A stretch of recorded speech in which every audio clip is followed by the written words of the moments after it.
On behalf of the Chicago Midwest chapter of the National Academy of Television Arts and Sciences, I want to welcome you to the 20th anniversary of the Silver Circle Honors Dinner in Chicago. I'm Luke Palermo, the current president of the Board of Governors of the Chicago Midwest chapter, and I welcome you all and thank you for being here.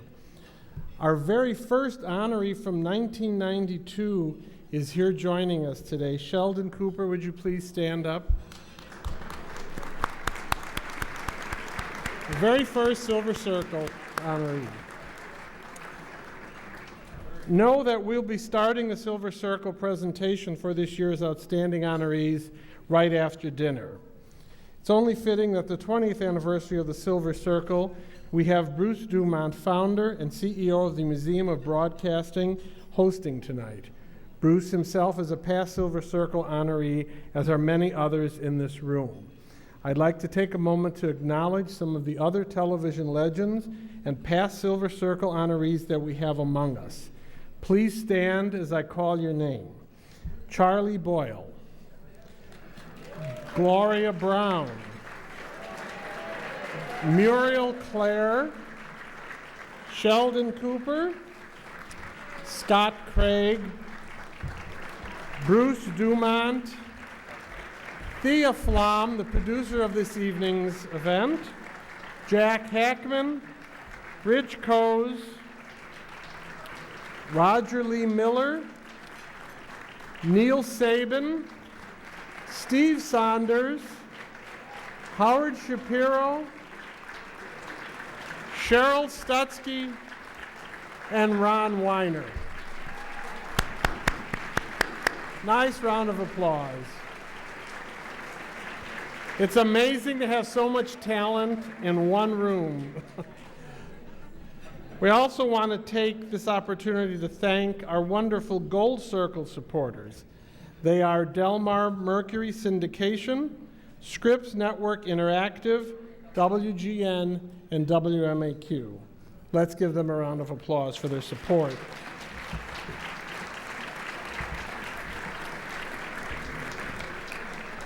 To honor one of their cherished alums, Bert Tillstrom, WMAQ was so generous to offer all of us a special gift tonight. We will be handing out complimentary Kukla, Fran, and Ollie DVDs at the end of the evening. Mr. Tillstrom was a creative genius and contributed so much to Chicago television's history. Thank you, NBC Chicago and the Burr Ridge Tillstrom Trust, for the DVDs. I'm sure you'll all enjoy them. It's becoming a tradition at the beginning of our dinner to announce our high school student television awards and our scholarship recipients. Dan Magner, Director of Educational Initiatives, and Carol Cartwright, our Education Chair and Governor Emeritus, are here to help present these awards. Also, as special recognition, can we have all the past Silver Circle honorees line up in front of the stage here?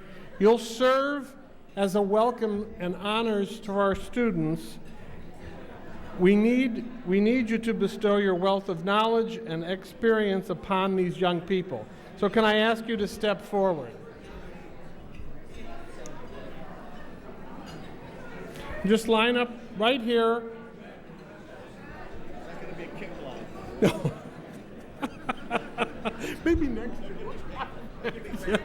Yeah, right up here again in front of the stage, and we'll have and you'll get a chance to say hello to all these terrific future television professionals as they come by. Students, you are truly privileged to be able to shake the hands of all these television legends in one place, at one time, and one night.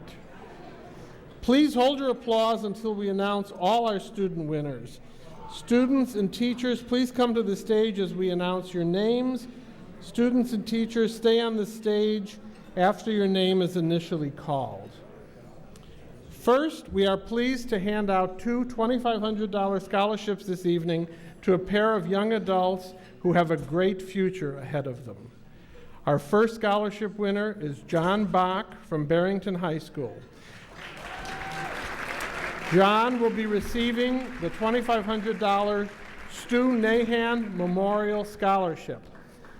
Like Los Angeles sportscaster Stu Nahan, for whom the scholarship is named, John has a love for sports, and his ultimate goal is to be a videographer for ESPN. He's well on his way, as he has filmed every Barrington High School football game for the last 4 years. That's quite a feat. Several Big Ten coaches have told his television instructor that his highlight videos are some of the same caliber that are found at Big Ten universities.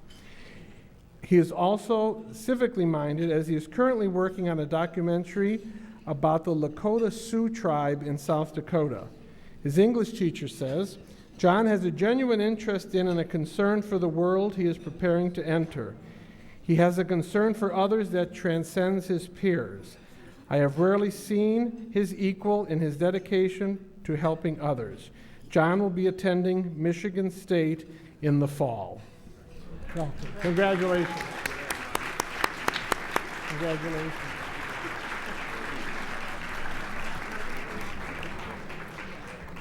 Our second scholarship honoree is Alexis Keeley from Neuqua Valley High School. She is being awarded the $2,500 Eugene M. Cartwright Memorial Scholarship. Alexis' passion for reporting was recognized as early as elementary school, when she would wake up early, eager to watch Good Morning America instead of cartoons. That's dedication. Alexis has been extremely active and the key person producing stories for Neuqua Valley's weekly television program.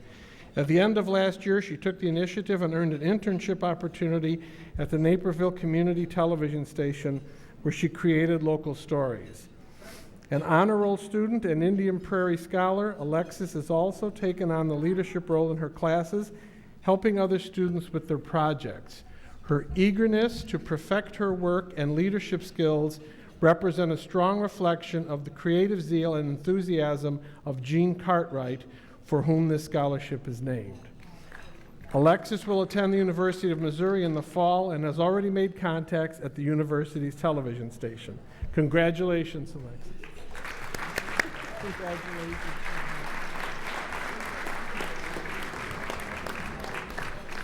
And now to our Student Television Award winners and honorable mentions.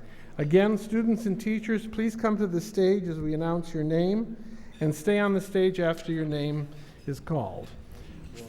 Let's first salute the teachers for all of our winning pieces. Jeff Doles from Barrington High School. Lisa Trout and John Gelsomino from Neuqua Valley High School. Gary Prokes and Kathy Peterson from Riverside Brookfield High School. And Brett Schwartz from Deerfield High School. Congratulations to you all.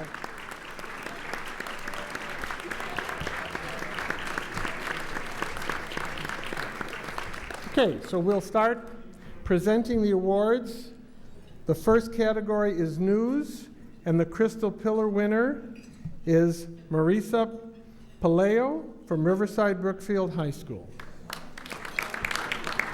Honorable mentions in the same category: Chris Tesserolo from Barrington High School, along with student team Catherine Getze, Peter Chung, and Sam Powell. Congratulations. In the category of arts and entertainment, the Crystal Pillar winner is John Bach, student team Peter Chung, Matt Widener, Ashika Sachdev from Barrington High School. The honorable mention in the arts and entertainment category goes to Mitchell Herman from Riverside Brookfield High School. In the long form category, the Crystal Pillar winner is Carly Naughton from Neuqua Valley High School.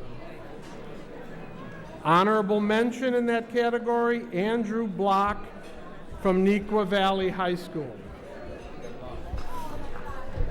In the category of sports, The Crystal Pillar goes to John Goldberg from Deerfield High School with the student team including Jeremy Schmetterer.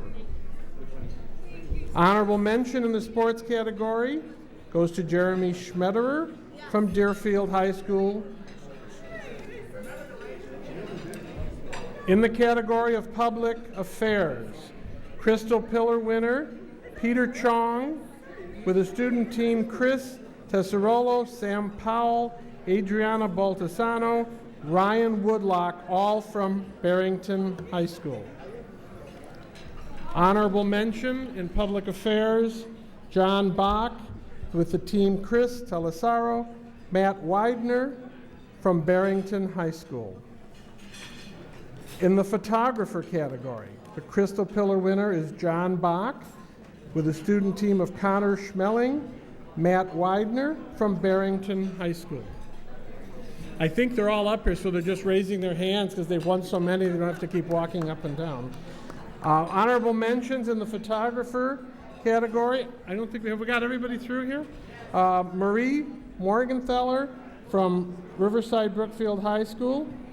John Goldberg from Deerfield High School, along with Jeremy Schmetterer. John Bach, Connor Schmeling, Matt Widener, raise your hands, from Barrington High School. God, they just keep winning. Editor category, Crystal Pillar, Connor Schmeling, Peter Chong from Barrington High School. And the honorable mention goes to Sam Powell, Abe Solberg, John Bach, Peter Chung, Kelly Stickney from Barrington High School. And to Haley Buntrock from Riverside Brookfield High School. The category of writing, Crystal Pillar winner, Haley Buntrock from Riverside Brookfield High School. You got it, okay. Honorable mention, Mitchell Herman from Riverside Brookfield High School. And I think that's the end of the list. Let's hear a big round of applause for these winners. And our future television professionals are here in front. Congratulations to all of you. Okay, let's enjoy dinner, and in about 45 minutes we'll start our Silver Circle presentation. Thank you for your kind applause and patience.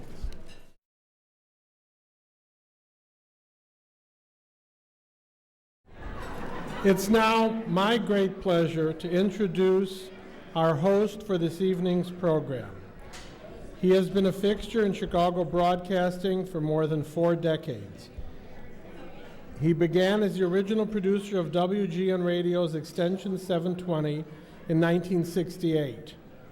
His television credits are long, including work as the producer of Lee Phillips' Noon Break on Channel 2 and as the original producer of Channel 11's Chicago Tonight. His nationally syndicated radio program Beyond the Beltway began in 1980 on WBEZ and continues today on WLS Radio and more than 60 stations around the country, as well as on television locally on WYCC. He is the past chairman of the board of the George Foster Peabody Awards at the University of Georgia and was recognized in 1989 by the Chicago Sun-Times as one of Chicago's most influential television leaders of the 1980s. He is founder and president of the Chicago's Museum of Broadcast Communications, one of only 2 broadcast museums in the United States. He is a 1999 inductee into the TV Academy Silver Circle himself. Please give a warm welcome to our host for this evening, Bruce Dumont.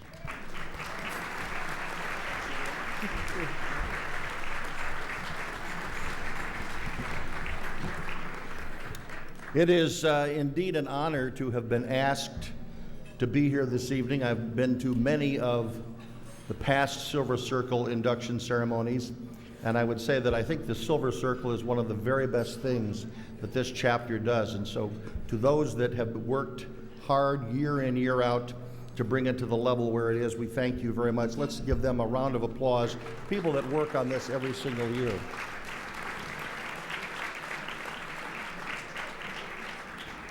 Being asked to come back and host this year also is special in that It was as a member of the Chicago Television Academy back in 1982 that I had the idea for the Broadcast Museum.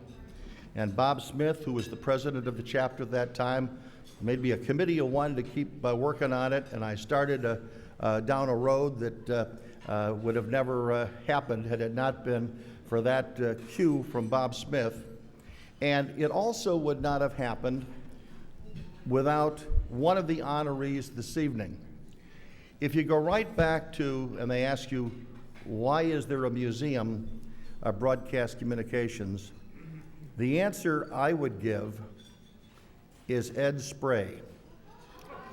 Ed Spray was the director of station manager, program director at Channel 2. When I was hired back in 1978, I had been out of television for 10 years. I had been in public relations and publicity for a publishing firm. And he gave me an opportunity to get back in Chicago and to work with the First Lady of Chicago Television, Lee Phillip. And that started me in a relationship with Ed and with Channel 2. And it was at Channel 2 where I had the idea for the museum.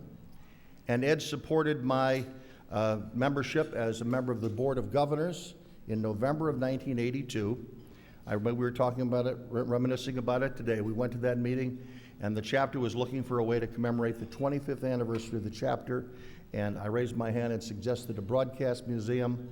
They appropriated $250, and the rest is history. And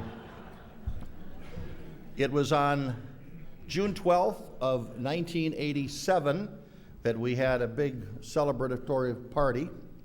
We opened at River City on June 13th of 1987.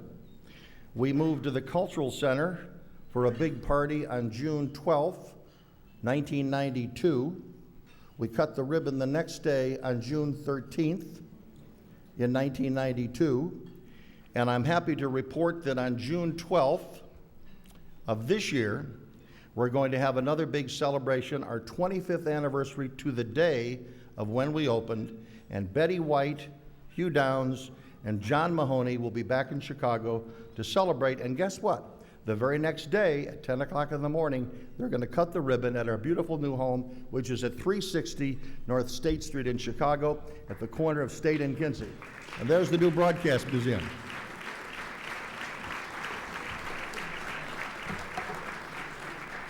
So to those in the room, and there are many who have supported this cause for many, many years, I sincerely appreciate it and thank you very, very much. Tonight we will be honoring our peers who have worked in Chicago television with distinction for 25 years or more. The Silver Circle recognizes our pioneers, our mentors, like Ed Spray, and the people who have set standards of excellence in our industry. Tonight, 7 more highly deserving honorees will join the Silver Circle. Among the class of 2012, we have pioneers in children's programming, an iconic anchorman, a revered cameraman, and top executives in station group and network management. These honorees join 124 members who have been inducted into the Silver Circle since 1992, and it's great to see Sheldon Cooper, the very first inductee, here this evening. Now, let us begin the march of celebration this evening, and with the induction of Marshall Brodeen, an integral member of one of the most popular children's programs in the history of American television. And here to present that very special award is an Emmy Award-winning reporter from WGN, a man who works morning, noon, and night and covers the entertainment beat magnificently, Dean Richards.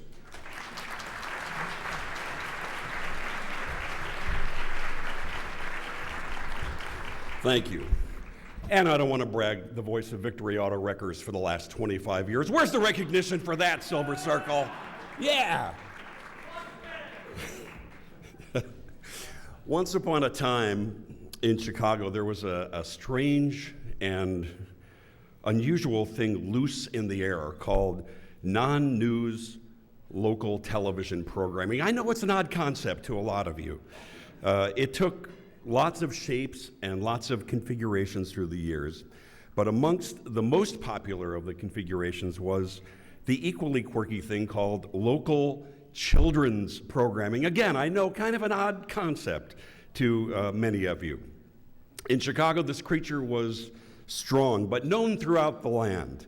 The most popular of all of these creatures was a character with red hair and giant feet, a big smile, and an even bigger laugh. Bozo Circus, as Bruce talked about, ran forever on WGN, 40 years, unprecedented, longer than any other locally produced children's show in America. The 10-year waiting list for tickets to the show remains unprecedented. And when people talk about the Bozo Show, they remember the famous grand prize game, the Bozo Buckets. They remember all the games. They remember the skits. But most of all, they remember the memorable players on the show, what really made the Bozo Show popular. And several of them are Silver Circle recipients. Bob Bell, the original Bozo here in Chicago. Roy Brown, Cookie the Cook. Ray Rayner, Ned Locke, Fraser Thomas, Don Sandberg, Joey Dioria, who took over in the Bozo role. Andy Matran, the musician on the show, who is with us here tonight. And Michelle Gregory and Robin Urich, and the list goes on. And of course, the man that we honor tonight. He was introduced on Chicago TV as a magician. He was a pitch man for, I think, most of us. Our first magic trick that we ever bought, TV magic cards. For generations, Marshall Brodeen will always be Wizzo, the wacky wizard from Arobia, who was always there as a foil for whatever Bozo and Cookie were up to on the show. He helped with the skits, and also with the help of his famed Stone of Zanzibar, he performed magic for the cast of thousands in the Peanut Gallery. Marshall appeared on the Bozo Show for 26 years, and he made occasional appearances until the show ended in 2001. Now, I've been friends with Marshall and his incredible, lovely wife, Mary, for many, many years. They're amazing people. And the man that I know is the consummate professional. He's someone who lives to entertain, and even now, in the middle stages of Alzheimer's, he is sharp, he is funny, he is generous, he is a wonderful man.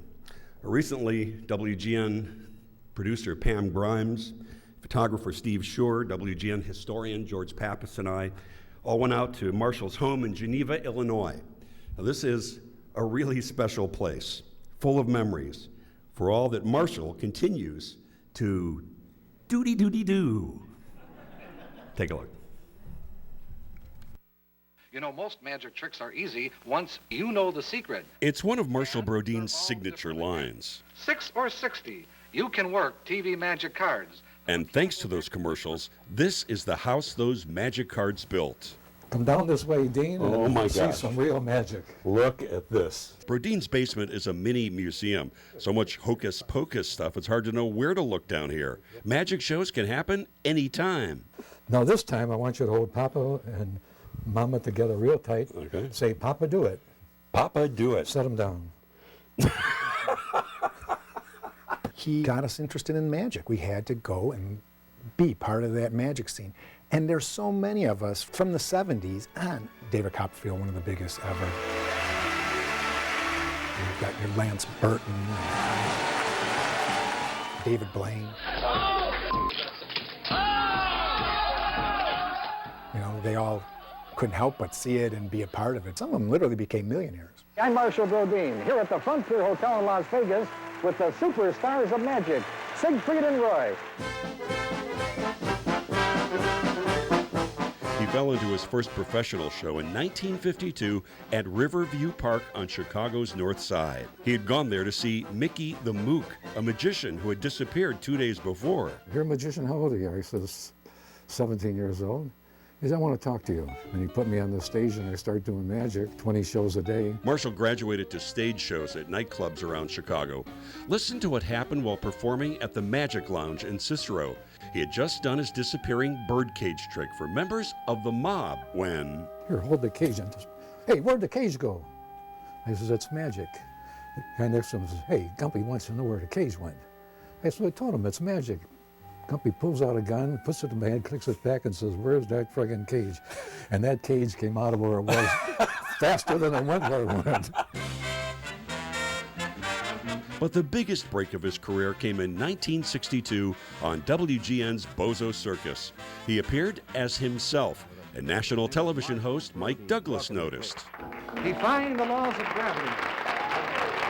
This is Marshall hypnotizing comedian Bill Cosby. He could remain there for hours if necessary. Not really. Major corporations wanted him too. Poppin' Fresh, the Pillsbury Doughboy. I'm Poppin' Fresh. Get out of here, kid. I work alone. And he was a favorite at trade shows. And stability. Oh, you're good. That's the first costume that I had.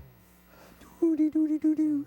An elaborate costume, a little makeup, a stone from Zanzibar, and voila, Wizzo is born. I get little signals from the stone. People think I don't understand. I think you're about half stunned myself.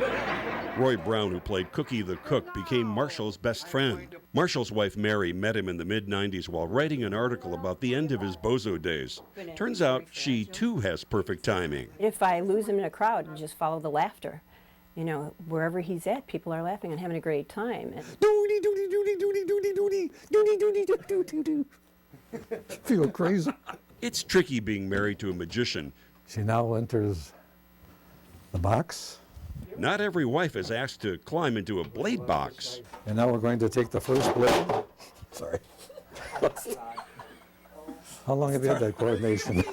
Clearly, Mary makes the better assistant. People underestimate what his skill level is. I mean, he has some very interesting twists of magic that no other magicians I've seen do, and it fools magicians. And there she is. Amazing. Can you put hair on me? No, here. I put That's hair. what I'd really. I put hair on me. The guy stopped me one time and he said, "Do you wear a hairpiece?" And I says, "Yeah." He said, "Never know it." I swear.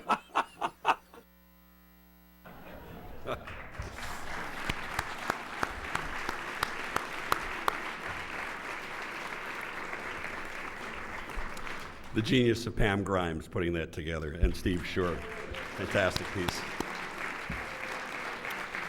I was a fan of The Wacky Wizard as a kid growing up here in Chicago, and today I am honored to be a colleague and most of all a friend to the 2012 Silver Circle recipient, ladies and gentlemen, Marshall Brodeen.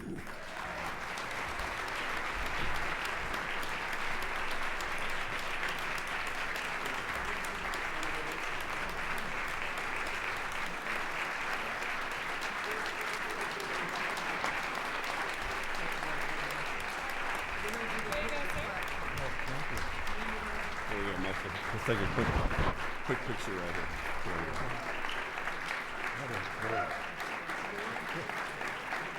Thank you.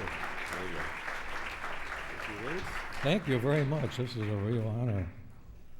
Wow. This is pretty exciting, huh? Really exciting. Beautiful. What's your best memory of being on the Bozo show? You loved working with Bob and Roy. Roy, one of your best friends ever, right? Yeah, he was one of my best friends. Bob Bell, all of them, Ray Rayner, and all those guys. It was nothing but madness every day, right? Oh, it was madness, yeah. Just acting crazy. Yeah. We really all are crazy. Did you know that? You remember, we saw a little of your TV Magic Cards commercial in that taped piece. Right. All those years ago. You taped that, I think, in the early 60s. Taped it at WGN. At WGN, and you remember it. I remember it. Can you give us? Let me hold this so we can get the full. TV Magic Cards. Have someone now take a card, place it back on the deck, tap the deck, it comes to the top. Put it back in the middle, it's back on top again. Now take the tap card, tap it, it changes to that card, place it on the bottom, and all the cards change to the ace of spades. Cut the deck, and they're all different again. It's easy. It's easy once you know the secret. Once you know the secret. And it's only $1.98. Thank you so much. Marshall Brodeen. Thank you. Thanks, pal.